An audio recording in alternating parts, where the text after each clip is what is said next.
Everyone, welcome to a journey back in time here in Plymouth, Massachusetts. I'm Van, your guide to unravel the incredible stories of the Pilgrims and the birthplace of Thanksgiving. Today, we're exploring two amazing spots, the Pilgrim Memorial State Park and the Plymouth Patuxent Museum. But first things first, let's locate Plymouth on the map of the United States. Yup, right here in the beautiful state of Massachusetts.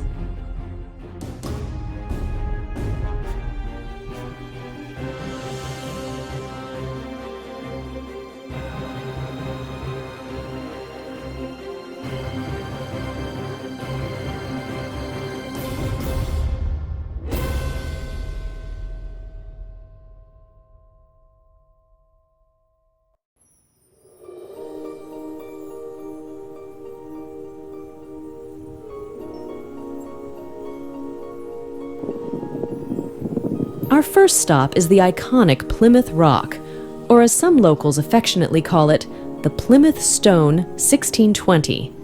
Now, this rock may not be as big as a mountain, but the stories it holds are colossal. Speaking of colossal, let's talk about the Mayflower II ship. Imagine a journey across the Atlantic in a ship without Wi-Fi or in-flight entertainment. Tough, right? The Mayflower II will make you appreciate modern airlines. Back in 1620, no fancy cabins or room service, just hardy pilgrims looking for a new home. It's like comparing a wooden ship to a metal bird with Wi-Fi. Now let's stroll through this park, breathe in the history, and imagine the Mayflower II anchored right here.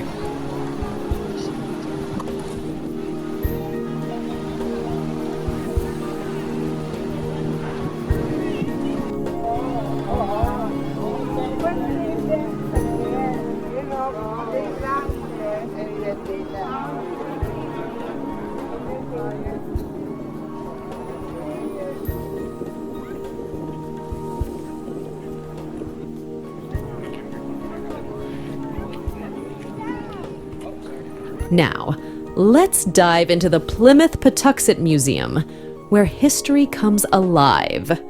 Ever wonder why the English colonists are called pilgrims? Well, it's not about the hat, it's about the journey.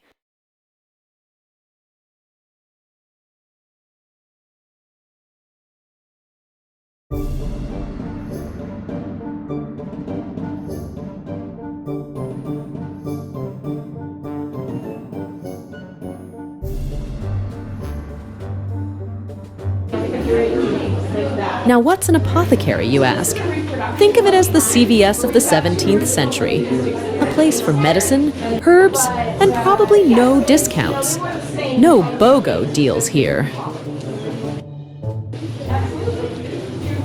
Located on the Eel River, the historic Patuxent home site is where I learn about the native peoples who have lived here for over 12,000 years.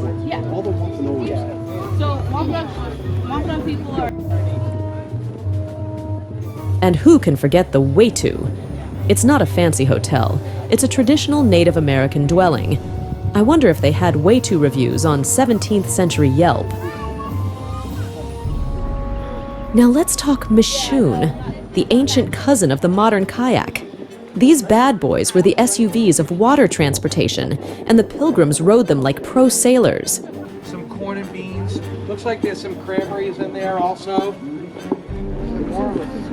It is, yeah.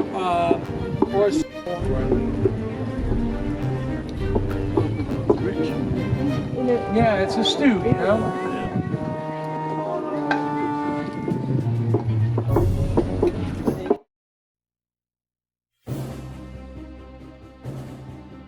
Moving on to the fort. Those cannons weren't just for show. They were to protect the villagers from potential threats. It's like the 17th century version of a security system, but louder.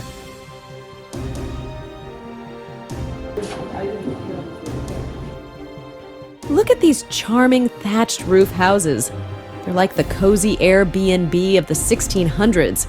I mean, who wouldn't want to time travel for a weekend getaway, right?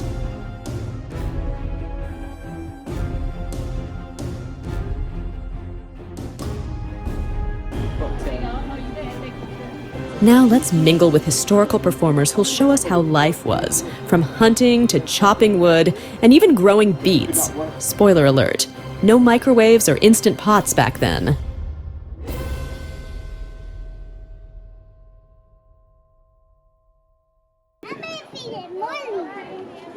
I don't think you're not. Because up here is more of a family community versus Jamestown, which is primarily just men. Because there's no need to have the person who his only job is to carry stuff from the ship.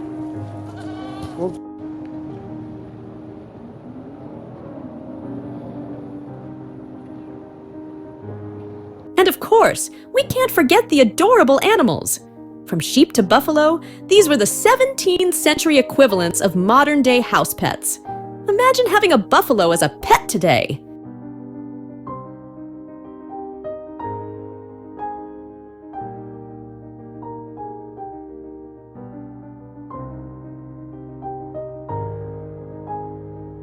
Finally, let's touch on the importance of the first Thanksgiving celebration. It wasn't just about turkey and football. It marked the coming together of different cultures and the start of something truly special in American history. And there you have it, folks. The Pilgrim Memorial State Park and Plymouth Patuxent Museum, where history comes to life. I hope you enjoyed this journey back in time. Until next time, I'm Van, signing off. Thanks for exploring with me.